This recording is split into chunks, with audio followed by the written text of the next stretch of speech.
रायस्तार एक नाम नहीं, एक साया था, पूरे इंडिया का सबसे बड़ा माफिया। उसकी आवाज का मतलब था हुकूमत, और उसकी आंखों में देखना मौत को बुलावा देना था।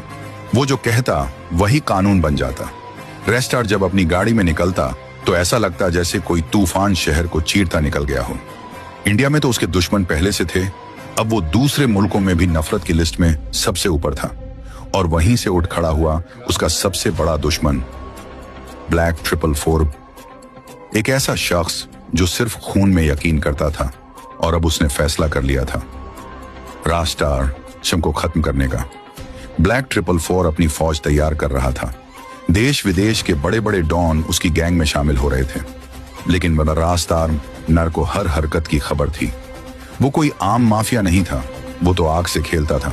उसने अपने सबसे खास आदमी से कहा, जाओ बारूद ले आओ, बंदूकें भर लो, जंग अब दूर नहीं, इस बार जो लड़ेगा वो या तो जिंदा रहेगा या फिर लेजेंड बन के मरेगा। वो खास आदमी निकला, 3 भारी भरकम जिप गाड़ियों में हथियारों की बारिश लेकर लौटा। दूसरी तरफ ब्लैक 444 भी इंडिया की जमीन पर उतर चुका था। सड़कों पे सन्नाटा था, पर दिलों में आंधी। फिर आया वो दिन, वो एनब्रिज दरनैन, जहां फैसला होना था। रायस्तार अपने साथियों के साथ पहुंचा। सामने पहले से खड़े थे ब्लैक 444 के गुंडे, और फिर जंग छिड़ गई।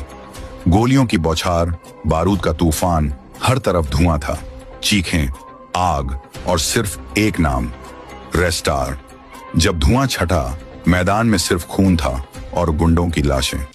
रेस्टार आगे बढ़ा, लेकिन तभी सामने खड़ा था ब्लैक 444 अपनी पूरी फौज के साथ। रेस्टार ने आंखें तरेरी, लेकिन तभी फिर से धुआं छा गया, और जब वो धुआं हटा तो रेस्टार की आंखों के सामने एक ऐसा मंजर था जिसने उसके सीने को छलनी कर दिया।